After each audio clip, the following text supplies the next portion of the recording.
آپ سب کو خداوند میں خوش آمدید۔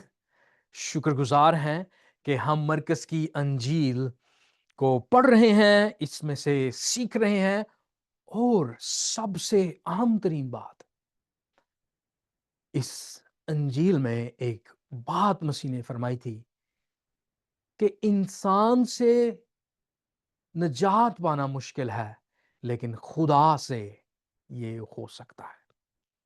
جس طرح ابتدا میں نے سوال کیا تھا کہ کون یہ دعویٰ کر سکتا ہے کہ وہ شریعت پر کامل عمل کر سکتا ہے، کر رہا ہے، اس نے کیا ہے۔ یہی بات مسیح یسوع دراصل یروشلم جاتے ہوئے، اور اب یہ جو ڈائیلاگ ہم دیکھ رہے ہیں، ہیکل میں کھڑے ہو کر مسیح یسوع کر رہے ہیں، اسی بات کو مسیح واضح کر رہے ہیں۔ اسی بات کو مسیح نے واضح کیا اس باب 12 میں۔ اور آج ہم ایک اور سوال کی طرف جا رہے ہیں۔ یاد رہے، مرکز 12واں باب سوالوں سے بھرا ہوا ہے جو مسیح یسوع پر کیے گئے۔ دوسرے معنوں میں یہ وہ سوال تھے جن کے وسیلہ سے وہ کوشش کر رہے تھے، کون؟ فقی، فریسی، ہیرودی اور دوسرے لوگ، کہ کیسے مسیح کو اپنے جال میں پھنسائیں۔ یہ جو آخر میں سوال آ رہا ہے، یہ ایک فقی کا سوال ہے۔ آئے ہم اس حصہ کو پڑھیں اور پھر سیکھیں گے کہ فقی کون تھے اور اس سوال کرنے کا ماخذ کیا ہے۔ آئے ہم آج کے عنوان شریعت کا دل، اس کے 28 سے 34 آیات کو 12ویں باب میں سے پڑھیں گے، اور آپ کے سامنے اسکرین پر ان کو پیش کیا جائے گا۔ اگر آپ کے پاس کاپی ہے خداوند کے کلام کی تو ضرور اس میں سے دیکھیں، نہیں تو اسکرین پر دیکھیں۔ کلام مقدس میں لکھا ہے، اور فقیہیوں میں سے ایک نے ان کو بحث کرتے سن کر جان لیا کہ اس نے ان کو خوب جواب دیا ہے۔ وہ پاس آیا اور اس سے پوچھا کہ سب حکموں میں اول کون سا ہے؟ آیت 29، یسوع نے جواب دیا، اول یہ ہے کہ اسرائیل سن، خداوند ہمارا خدا ایک ہی خداوند ہے، اور تو خداوند اپنے خدا سے اپنے سارے دل اور اپنی ساری جان اور اپنی ساری عقل سے محبت اور اپنی ساری طاقت سے محبت رکھ۔ دوسرا یہ ہے کہ تو اپنے پڑوسی سے اپنے برابر محبت رکھ۔ ان سے بڑا اور کوئی حکم نہیں۔ فقیہ نے اس سے کہا، اے استاد، بہت خوب، تو نے سچ کہا کہ وہ ایک ہی ہے اور اس کے سوا اور کوئی نہیں، اور اس سے سارے دل اور ساری عقل اور ساری طاقت سے محبت رکھنا، اور اپنے پڑوسی سے اپنے برابر محبت رکھنا سب سختنی قربانیوں اور ذبیحوں سے بڑھ کر ہے۔ مسیح یسوع کا جواب 34 آیت۔ جب یسوع نے دیکھا کہ اس نے دنائی سے جواب دیا تو اس سے کہا، تو خدا کی بادشاہی سے دور نہیں۔ اور پھر کسی نے اس سے سوال کرنے کی جرات نہ کی۔ متن اس بات کی طرف ہمیں لے جاتا ہے، جب مسیح نے فریسیوں کو خاموش کر دیا، جب یسوع مسیح نے ہیرودیوں کو خاموش کر دیا، جب یسوع مسیح نے صدوقیوں کو خاموش کر دیا، تو فقیہ مسیح سے سوال کرنے لگے۔ فقیہ کون تھے؟ دراصل یہ فقہ کے عالم تھے، شریعت کا مطالعہ کرنا ان کا کام تھا، یہ شریعت کے عالم۔ اور اگر کہیں پر بھی شریعت کے اوپر کوئی مسئلہ درپیش ہوتا تو فقیہیوں ہی کو بلایا جاتا۔ یہ لوگ تفاسیر کرنے کے ماہر، شرعی نکتے پر ماہر اور خصوصی طور پر جو فتوے ہیں ان کے ماہر گنے جاتے تھے۔ فقیہوں کا اصل مقصد پورے دل سے شریعت کو جاننا اور اس کی حفاظت کرنا تھا۔ اس لیے جب یہ شخص مسیح سے سوال کرتا ہے تو اس نے دیکھ لیا کہ مسیح نے مختلف سوالوں کے جواب تو دے دیے، لیکن اب یہ شریعت کو کتنا جانتا ہے، شریعت کو کتنا مانتا ہے، شریعت کو کتنا سمجھتا ہے، شریعت کو کیا کہتا ہے۔ اس نے سب سے اہم ترین سوال جو اس کے تجربہ، اس کے علم اور اس کی مشقی زندگی میں سے تھا، یعنی کہ پریکٹیکل لائف میں جو اس نے سیکھا کہ سب سے مشکل ترین اور سب سے اہم ترین سوال کیا ہے، اس نے وہ کیا اور اس نے پوچھا کہ اول ترین جو حکم ہے وہ کون سا ہے۔ یہاں سے ہم کیا سیکھتے ہیں اس کے سوال سے؟ شریعت کیوں دی گئی؟ ایماندار کی زندگی کا مقصد کیا ہے؟ شریعت احکام کا ایک مجموعہ ہے جس کے ذریعے سے ایماندار خدا سے اپنی عقیدت کا اظہار کرتا ہے، اور وہ مانتے تھے کہ اگر کوئی اس شریعت کو کامل طور پر عمل میں لائے تو وہ یقینی طور پر اس میں زندگی پا سکتا ہے، کیونکہ وہ جانتے تھے کہ خدا نے زندگی کی باتیں شریعت میں رکھی ہیں۔ دوسرے معنوں میں اب جب ہم سمجھتے ہیں کہ شریعت کس کو کہتے ہیں تو یہ جواب ہمیں ملتا ہے کہ حکم خداوندی کو شریعت کہا جاتا ہے۔ شریعت کیوں دی گئی؟ شریعت اس لیے دی گئی کہ انسان اپنی محبت کا اظہار خدا سے اور اس کی مخلوق سے کر سکے، اس بات کو جان سکے کہ خدا پاک ہے، خدا راست ہے اور وہ ہم سے محبت رکھتا ہے۔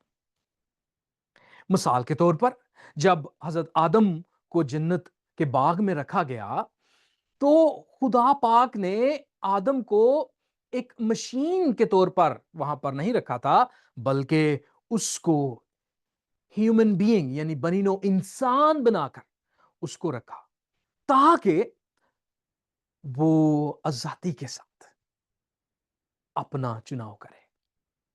جب اس نے آدم کو بنی نوع انسان بنایا تو اس نے اپنی شبیہ پر بنایا،